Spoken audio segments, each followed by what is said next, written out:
Today, we're taking a campus tour with Dr. Bob and Mrs. Karen Jackson, the President and First Lady of Murray State, who also happen to be alumni. So thank you all for taking the time to do this with us today. Thanks, Carrie. Good to see you. Good to see you too. So we're standing out in front of Oakhurst.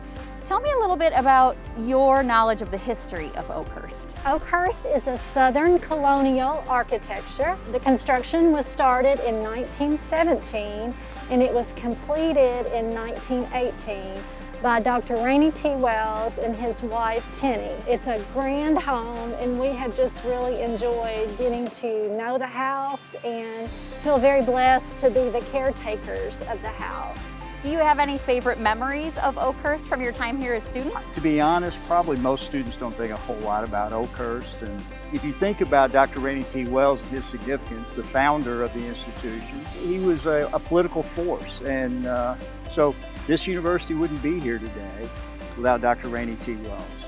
And so a lot of history in this home. And as they say, if these walls could only talk.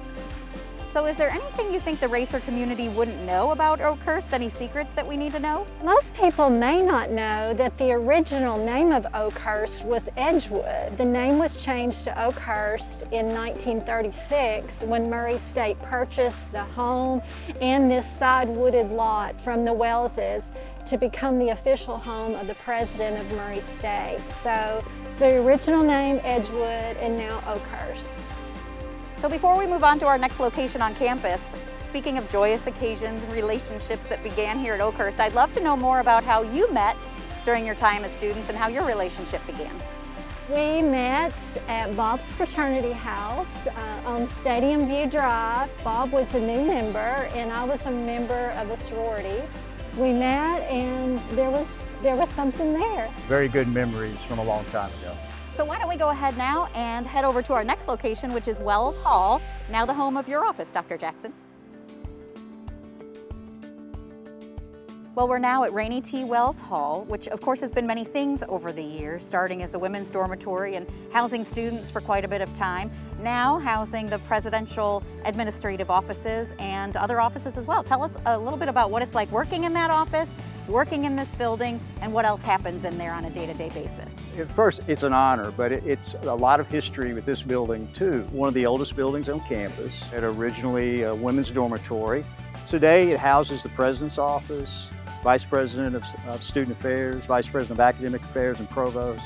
Right above Rainey Wells' name on the building, there is a beautiful version of the shield, and you can find the shield in different forms and fashions on a lot of the older buildings around campus.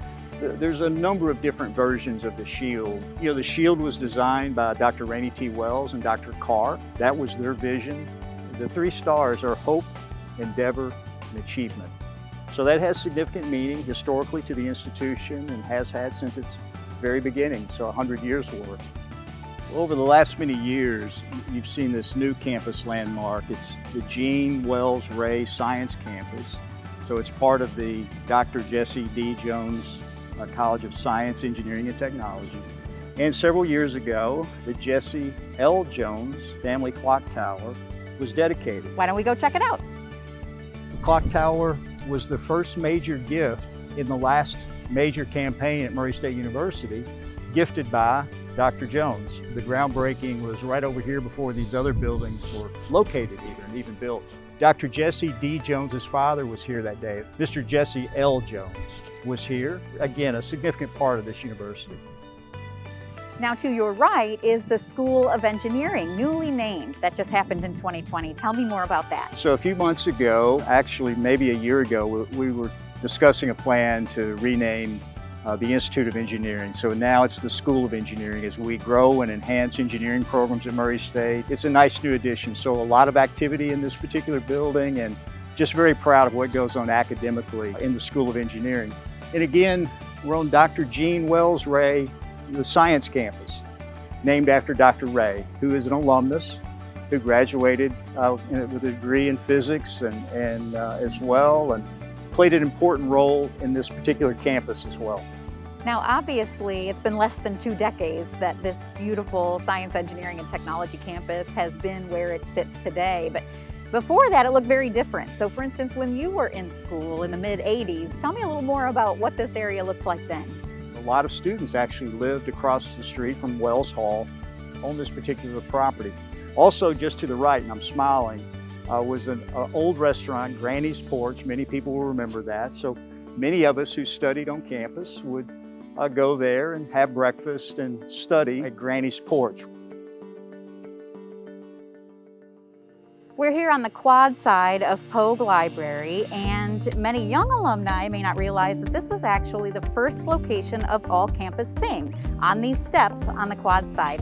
From what I understand, both of you competed in All Campus Sing, so I want to hear a little bit about your experience there. Well, actually, Carrie, I think that I stood very close to this same spot my senior year in Alpha Sigma Alpha when we did our All Campus Sing performance. Doing it on the steps at Pogue Library was special. I mean, this is a special building, the most iconic building on this campus, and a lot of wonderful history here too, named after Dr. Forrest Pogue. Obviously, the quad is such a beautiful place. It's a gathering point for our students, the location of the shoe tree. What is it about this area of campus that is special to the two of you?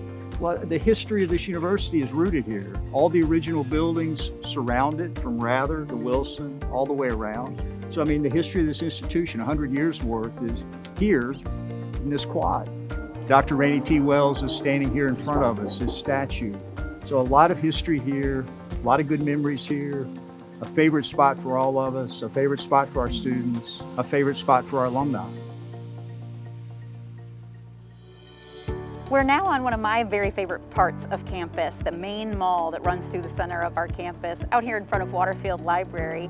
And you mentioned earlier, Dr. Jackson, that when you were students at Murray State, Waterfield is where the real studying happened. That was really pre-computers, so you actually used books and did research with books and all that. So things have changed immensely during that time. It's named after Harry Lee Waterfield. Mr. Waterfield was early graduate of Murray State and former lieutenant governor, former Speaker of the House, served on our Board of Regents later. This is a wonderful building. It's used today very differently. It's almost like a second student center. So there's dining options here now. Libraries have changed. It's a multi-purpose and multi-use building today. Now behind you is Carr Hall, and from what I understand, Dr. Carr holds a special significance to you. What is it that endears you to him and his presidency? Well, Dr. Carr was our first president at Murray State, so Dr. Rainey T. Wells and Dr. Carr really built this institution. Dr. Carr had the vision of buildings and academics and location. So Carr Health, as we knew it, is now John W. Carr Hall. It really was our wellness center. It was the place to go to walk. It was the place where the guys and girls played basketball. If we were to continue down the mall, we'd make our way to Blackburn. And Mrs. Jackson, I know you spent quite a bit of hours there studying when you were working toward your nursing degree. Well, some not so good, because that's where you would take anatomy and physiology. And as many nursing students know, those are tough classes. They were tough then and they're still tough today, but necessary for a nursing degree. And just beyond Blackburn, it looks very different there today. When you were students, that was home to the baseball field on campus. I imagine you spent quite a bit of time on a spring afternoon watching baseball right here in the center of our campus. We did, we both did. Of course, it was Reagan Field, named after Coach Johnny Reagan, longtime iconic coach. And also a friend to us as well. Baseball was there, where the Martha Lane Collins building is today. And so there were many beautiful afternoons like today where you might stop and watch an inning or two, or maybe a whole game. It was mentioned earlier that Waterfield serves almost as a second student center here at Murray State. Let's talk about the primary student center, Curris Student Center. I know you've seen a lot of changes there since your time on campus as students. So it's brand new. We thought it was the greatest student center facility of its kind in the country, and it probably was. Today, that's where Steak and Shake's located, Starbucks, Chick-fil-A, but it's still a hub for students.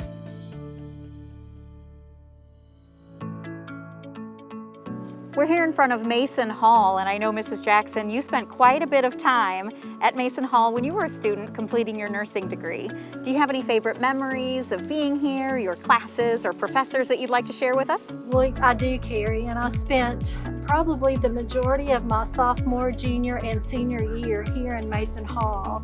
It has a large auditorium where we would have lectures and clinical labs and classrooms. Probably two of my most favorite professors were Faye Austin and Jeanette Furchess. She taught community health nursing, and Jeanette is probably one of the kindest, most compassionate, reassuring instructors and people you would ever meet.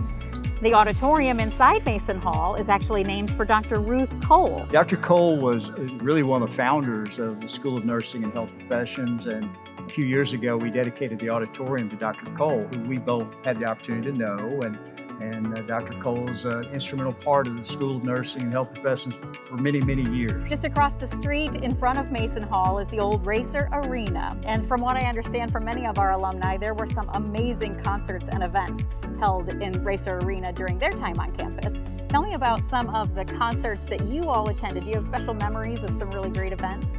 One of my probably most favorite concerts was Joan Jett and the Blackhearts. It was rocking for sure, and I think everybody had a great time. My favorite memories are Racer basketball. And of course the Racers played basketball there for many, many years.